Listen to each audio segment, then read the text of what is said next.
Central Bank maintains that it has not devalued the naira. Nigeria records impressive performance in 2022 Global Mobile Money Report. Oil prices rise after U.S. debt deal. All eyes on OPEC meeting. Plus, Elon Musk reclaims sport as world's richest person.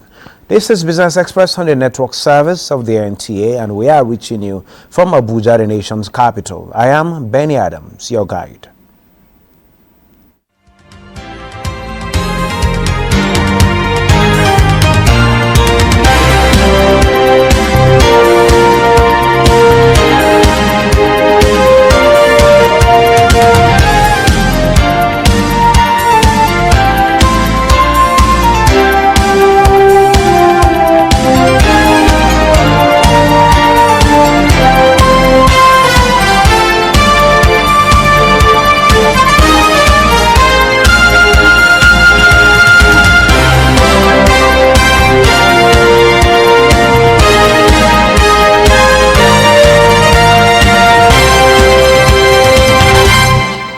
Good to have you join us at this time. Now we talk business, and we start by telling you that the House of Representatives has, for the second time this week, supported the federal government's decision on subsidy removal.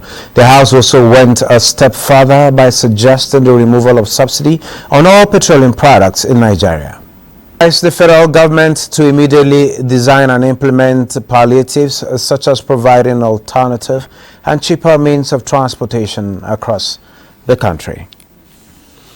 Now, the Central Bank of Nigeria, that is the CBN, has debunked reports that the Apex Bank devalued the naira to 631 naira per dollar in an effort to unify the exchange rate.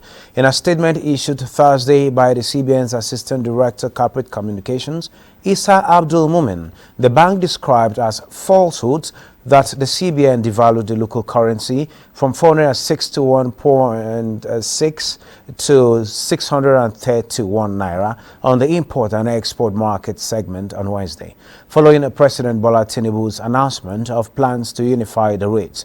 The statement says, for the avoidance of doubt, the exchange rate at the investors and exports window traded on June 1, 2023 stood at 465 naira to a dollar and has been stable around this rate for a while. Still on the Central Bank of Nigeria, it is collaborating with the fiscal authorities to meet the demands of the times on economy. Liakatun Babatude was at a Fiscal Liquidity Assessment Committee retreat in Abuja, where agencies are engaging themselves with a view to responding adequately to economic crisis. The coronavirus pandemic and its effects might have waned, but certainly it has essentially changed the face of digital transactions and perhaps forever. These changes are, however, not without risk to monetary and financial system stability. Banks needed to respond to what you might call the good aspects of that, change, because a lot of people actually took to cryptocurrencies, even here in our beloved fatherland. Of course, we kicked them out of our banking system because the opacity of the system is still a threat to financial system stability. Nigeria's official exchange rate tops conversation this new month. I was fighting fires this morning from a false report that sort of suggested movement in the exchange rate. The Fiscal Liquidity Assessment Committee flag retreat is themed Post-Pandemic Fiscal Stress and Monetary Policy Management in the Digital Age. And this gathering is a synergy between the fiscal and monetary authorities to coordinate response to economic challenges. The fiscal arm of government also pays close attention to the thriving fintech sector to boost tax collection, aid targeted social interventions, improve debt management, and facilitate international trade, among several others. Liquidity stress means that we're having need for higher expenditure or expenditure outlets, but revenue flows are leaning. The same thing also on the central bank side. While we are also looking at our monetary and managing liquidity, we're also mindful of how that is now impacting on growth, on the banking sector stability, And the most critical part of it now is that digitalization. The monetary authorities say they would continue to implement measures to support the federal government's efforts to manage the economy, address liquidity challenges, and ensure people-oriented programs. In Abuja, Leah Katumba. Now, President Bola Ahmed Tinubu promised at his swearing in on Monday to expand the economy by at least 6% a year, lift barriers to investment, create jobs, and unify the exchange rate, among other things. The aspect of innovation and entrepreneurship is of interest to us on the program today. And Rita Ezenwa Okoro, who is an entrepreneur and communications expert, joins us virtually from Dubai to discuss the expectations of Nigerians. Thank you for joining us at this time. Thank you for having me. Good. President Tinubu said his administration will create meaningful opportunities for the youth. Do you think the youth have cause to celebrate? Should we be expectant and part of the youth? I think it's premature to start celebrating that, but I think that what's worth celebrating definitely is the peaceful transition of government. And that stability is good for Nigeria. That stability is good for investments. That stability is good for young people. But let's come down to brass tacks, which is really about the strategy toward making sure that we have innovation and more enterprising and an environment that is accommodating of entrepreneurship and innovation for our young people. And there are two ideas here that the government needs to explore. One, I would say, is like a low-hanging fruit. We have quite a number of not-for-profit organizations and CSOs who over the years have been working on ways and experimenting and exploring ways in which young people's skills can be sharpened, can be honed for the economy.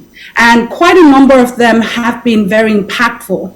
One of which would be some of the works of Street Project Foundation, an organization I founded 15 years ago, where we've done incredible work using the creative arts to facilitate youth leadership development, social mobilization, and cross-cultural dialogue. And there are many organizations like mine that are doing that, that we can tap from and begin to see how do we scale up some of these innovations, some of these enterprising innovations that are already working in different states of the country. So that's one way. The second strategy I would encourage the government to do is think about infrastructure. If we want the young people to thrive, we need creative youth centers in every local government, in every state of this country. I am an advocate of the creative economy. I'm an advocate for making sure that we have such infrastructure put in place. And I think that will be a great starting point as we begin to think and navigate around innovation and entrepreneurship for our young people in Nigeria. Great. You are speaking to us all the way from Dubai in the United Arab Emirates. Can you tell us the experience, your environment? What can we learn from this end? I know it's about tech. When we talk about innovation, entrepreneurship, technology is key in all of this. Do we have what it takes? Are we moving towards that? What is that thing we need to get to where we should be at this point? It comes back again to infrastructure. Everywhere that I go, there is infrastructure that creates an enabling environment for jobs to thrive. You're here and people are working. There's a metro center, there's transportation, there's consistent power supply. At government level, there are opportunities. At private levels, the SMEs are thriving and they're able to create an enabling environment so that more people can be involved in the economy. And quite a number of people are coming from all over the world doing business, being residents and thriving in their businesses here. And it comes down to the infrastructure. Okay, when we get this infrastructure in place, do you think Nigerians are creative enough to match their peers around the world? Absolutely.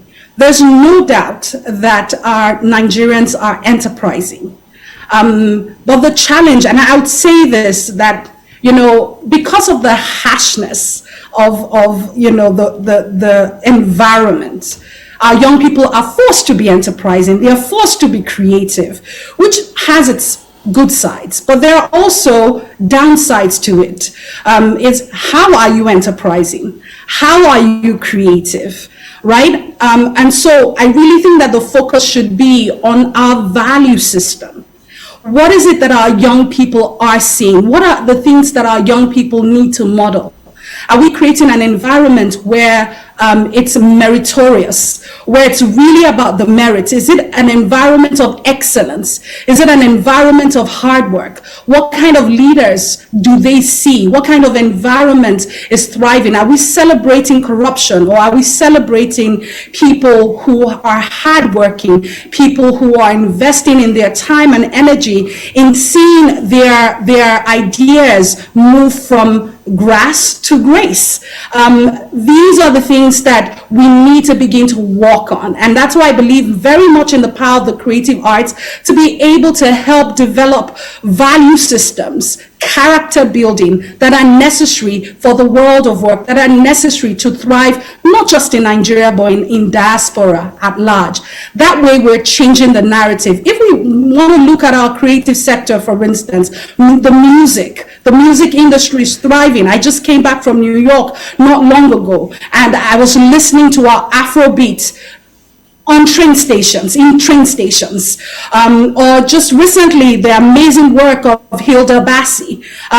So we do have young people who are creative, who are enterprising, but we need to create an enabling environment that allows for them to thrive.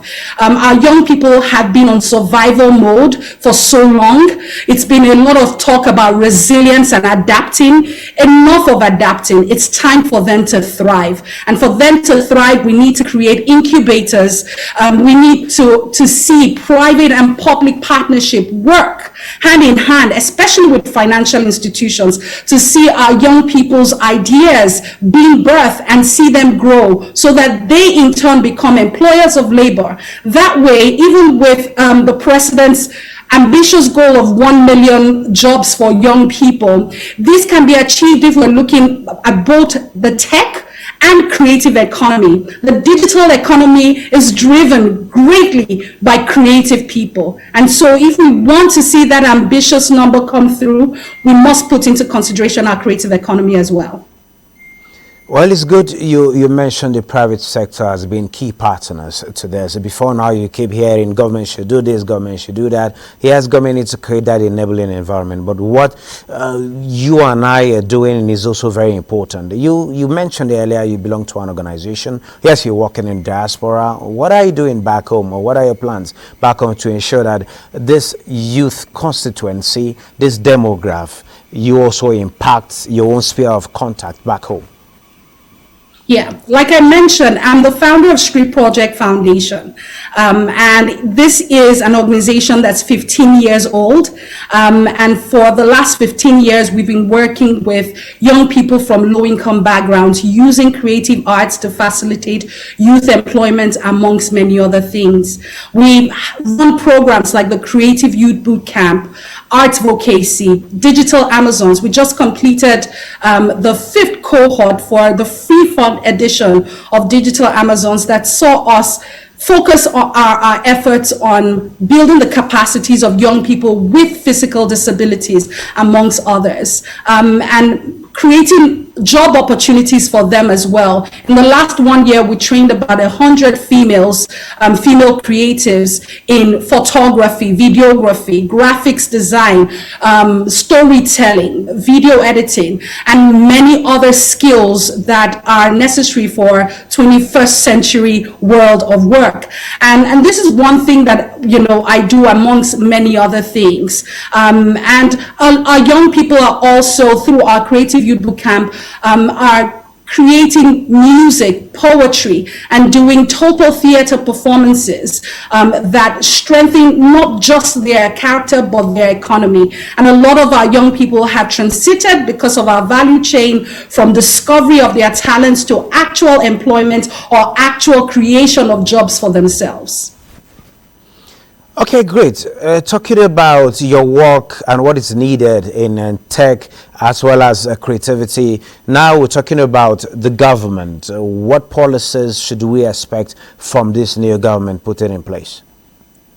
So there was a policy that I saw, in the inaugural speech of the president that I'm really interested in seeing how that comes to fruition. Calls it the Omnibus Jobs and Prosperity Bill. And I am really inquisitive, and I'm hopeful that the National Assembly would be able to put together a robust bill that would end poverty and ensure that jobs thrive. They talk about remodeling our economy to bring growth and development through job creation, food security, and to end extreme poverty. And so if this is their goal, I think it's important, like I mentioned at the beginning, that they invite a lot of NGOs and CSOs who have worked in this field, like Street Project Foundation, and see what are some of these ideas that can be replicated and putting their money where the mouth is. Great contributions, I must say. Thank you very much, Rita Ezenwa, for your contributions at this point in time. We'll get to connect for more on this some other time. Thank you. Thank you for having me. You're welcome. A new report shows that there has been a 41% increase in the number of registered agents for mobile money payments in Nigeria.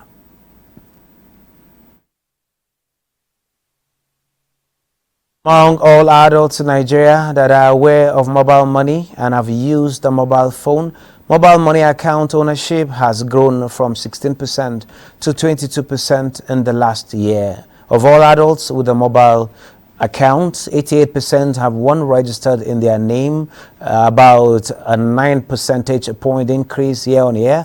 The report also says globally registered mobile money accounts grew by 13% year on year from 1.4 billion in 2021 to 1.6 billion in 2022. However, much of this growth happened in sub-Saharan Africa, where there is a 17% increase in registered accounts, taking its number of users to 763 million.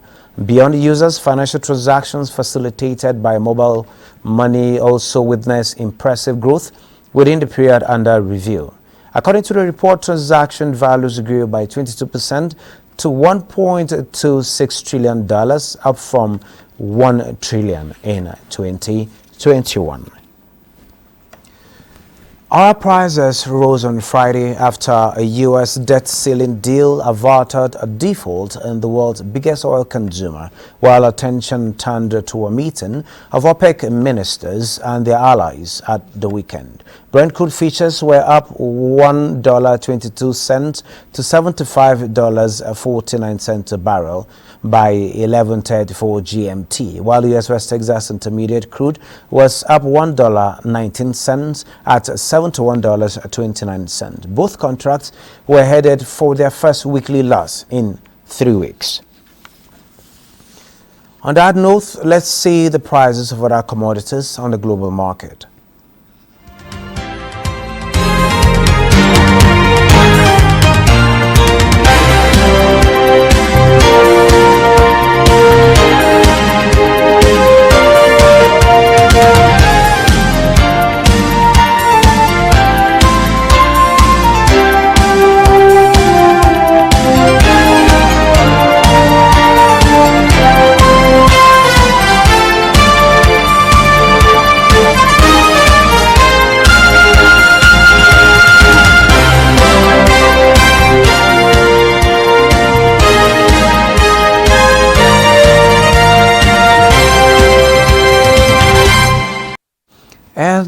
Queues for premium motor spirit, popularly called petrol, cleared suddenly in most parts of Abuja as motorists and passengers seem now to be at terms with the new realities. Farmer Panyi in this update reports that it is still a tale of mixed reactions. The long snake-like queues and the usual panic buying and chaos at fueling stations are now disappearing. This follows the pump price review. The situation on ground is that petrol products are now more available and the long line of cars have left the streets of Abuja. From NNPC fueling station to corn oil, it's an atmosphere of calm as motorists appeal to government for palliative. You can see that the queue has dissipated. We came here and we bought the fuel at 537 naira. You get, so what it means is that there's no longer free meal to the people that are holding the fuel or to the importers that are bringing in the fuel into the country. There's no longer free meal. We're already facing reality. The thing is, we should be able to know why these subsidies are removed. If you know, you won't blame President Tinubu. It has been there and it is putting hold on the country's coffers. It's putting hold on the purse of Nigeria. So it is better it is done now. Passenger no enter motor because they no get money to enter. And how much would they buy the fuel, how much would they carry the passenger? So I bet make them help us beg federal government, make them do something about the matter. God will bless Nigeria. Others are optimistic that this latest move to remove subsidy will address critical problems. In Abuja, from Apanyi. And global stock futures rise as Wall Street eyes mid jobs report. Bosserebel has more on global market update.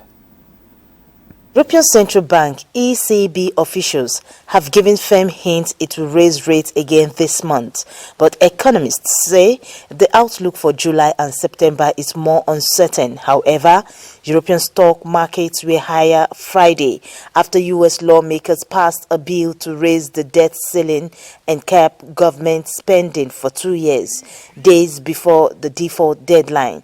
DAX rose 1.01%, FTSE 0.88%. CAC also appreciated by 1.21%. Asia shares mostly rose as traders looked ahead to the U.S. May jobs report, with Hong Kong's Hang Seng Index trading as high as 4% and leading gains in the wider region. Nikkei also rose 1.21% and the Shanghai Composite 0.76% across 30,230.07. U.S. stock futures rose as traders looked ahead to Friday's May jobs report and cheered lawmakers passing a debt ceiling bill that averts a U.S. default. Futures tied to the Dow Jones Industrial Average gained 158 points, while the S&P 500 and Nasdaq 100 futures both rose 0.46%. For Africa, South Africa, JSE Africa Top 40, Tunisia and Namibia were bullish, while Ghana maintained negative territory. Bossede Ebo, Business Express. And back home, take a look at the stock market. It is a fourth day of gain in the market as the all share index appreciated by 0.03%. We had 7,477 deals valued at 455.7 million. The value of transactions is 6.1 billion naira, and the equities capitalization is 30.3 trillion naira. And in other news around the world, Elon Musk has reclaimed his title as the world's richest person, knocking the boss of luxury goods giant LVMH, Bernard Arnault, off the top spot. Bloomberg's Billionaires Index shows that Elon Musk's net worth has soared to $55.3 billion since January to $192 billion after a rise in the value of his electric car company, Tesla, while Mr. Arnold's fortune has fallen by $24.5 billion to $187 billion. He is followed by Jeff Bezos and Bill Gates in third and fourth positions. At the same time, shares in Tesla, the company from which Mr. Musk derives most of his wealth, fell sharply amid concerns that his takeover of the social media platform Twitter was affecting his leadership. That wraps Business Express for now. Remember to send in your comments, observations, and suggestions. Also be informed that all previous episodes are available on YouTube on NTA's channel. Business Express returns next week. I am Benny Adam saying, have a wonderful weekend.